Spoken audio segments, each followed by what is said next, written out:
Hi, Kim. Hi, Tamar. Hi. Hi, thanks for joining us. So I'm here with Kim Billington, who's the author of this wonderful new book, A Counselor's Companion. And we're also joined by Tamar Dolev, who is the illustrator of said book. There's a sneak preview. So I just wanted to ask you, Kim, can you tell us a little bit about how the book came into being? Like, why did you make it? And what prompted you to create this lovely companion? Thank you, Carla. For about 8 years, I had been writing workbooks to accompany workshops training counsellors in playful therapy, narrative therapy, tree of life, etc. So I was always putting together workbooks. And then I've started to work with Masters of Counselling students on placements through Monash, and they really weren't client ready on their placements, and a lot were working in schools. So I thought if I could put all my previous things together in some way, then that would be a book that they could use and university students could, use in their placements working with children. And that was the idea behind it.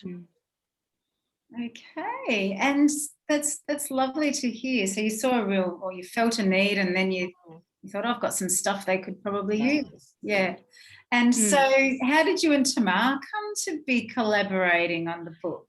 Well, working with children, I've always worked using pencil and paper, and art kind of therapy tools in my counselling practice. And so I wanted the book to have pictures. That was a really important part from the beginning. And I was talking to a friend of mine, Maria Leonard, who's an artist. I've known her for, over 30 years. And I've known Tamar for about 15 years. And and she said, hey, Tamar might be a great fit. And I suddenly pictured all Tamar's works at all the exhibitions I'd gone to, and I went, of course. Yeah. And so Tamar, can you tell us a little bit what it was like for you, the process of creating artworks for the book? Yeah, thanks, Carla. Yeah, it was a lot of fun, and but really Kim and I really sort of collaborated really quite well together, and we just sort of I guess I know, because a lot of works sort of have been more colour, but these works are more black and white, so we just sort of discussed how they would look within the book, and the different styles and different shading of the different, sort of pencil and pen sort of shading of different materials. So yeah, we discussed that along the journey, and really I don't know, and also because I've you dabbled a lot in this sort of art therapy background before, so could really connected a lot to some of the images that Kim that we discussed together. So it really, could really connect throughout each section, throughout each book, and yeah, it was really such an amazing journey to go through. So yeah, feeling grateful to be part of it, actually.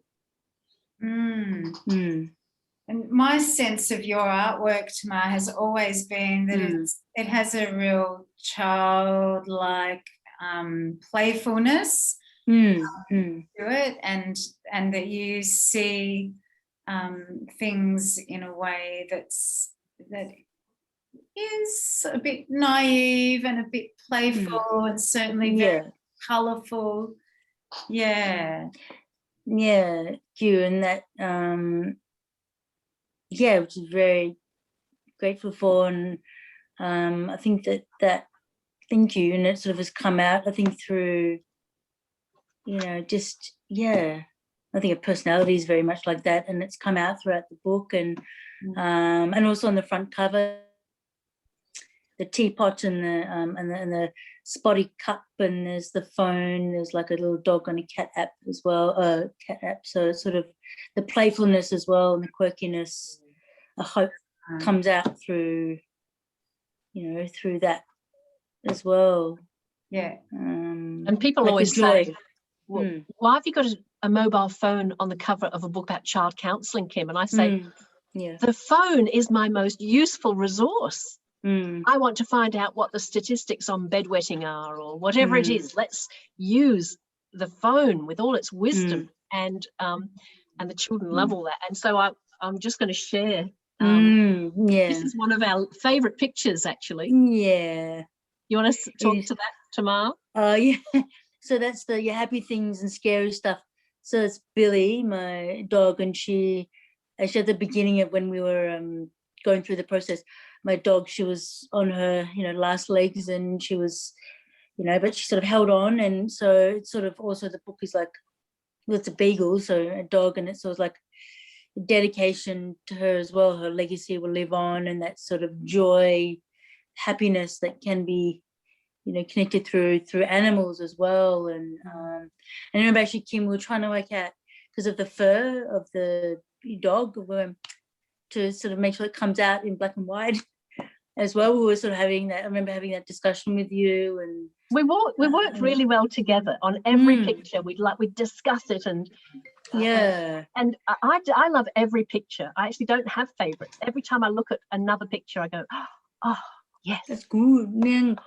Yeah, and actually, and that same, and actually people have been saying that actually, that the images, they work really well with the text, where they're placed, and as well, and that people can really connect to that, the images as well, and that it'll like continue on. And I think the legacy of this book, it'll continue.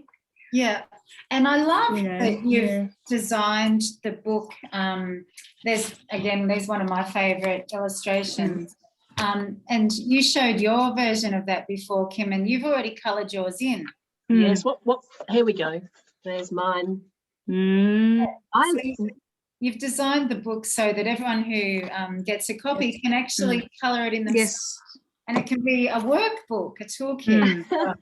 It's a book that keeps giving, and people who have read parts of it say they know exactly which parts they haven't read yet, and they're going to dip into that. And it's this book where it's a bit like a child going into the play space. This week they might go and do that, and next week they might be drawn to that. And so the book is that invitational space, I think. Beautiful. And so on that, would you like to invite people to the launch? Yes, that would be great. We're having a book launch at Readings in St Kilda in Melbourne, and the tickets would need to be booked because of COVID, of course. Well, they're all free. The tickets are free, but Readings events, you can Google that, Readings events, and you'll see the bookings. So it's Thursday, the 15th of July at 6:30, just for an hour. And Carla, thank you so much for agreeing to open for us. Yes, thank you. My pleasure. It's would definitely be a good celebration. Sure. Definitely. And it will be experiential. People will get to experience a few things. And if you've already bought a book, bring it along and we can sign it for you. Okay, marvellous. And for everyone else who can't make the book launch, the book's available. It's from my website. You can go to Kim Billington, KIMBILLINGTON.com.au, and you can order from there, or you can get it from Amazon or Angus and Robertson's and other places. Awesome. And it will be an ebook the following week. So if you're interested in getting it as an ebook, there's a one-day only special offer of 99 cents for an ebook. So if people make contact with me through the website, I'll send them the link for that one-day offer. Oh, that's terrific. Wow. I'm going to tell lots of people about that. Thanks, Carla. Okay, thank you so much for your time, Kim and Tamar. Thank you. Okay, see you at the book launch. Thank you very much, Carla. Thank you.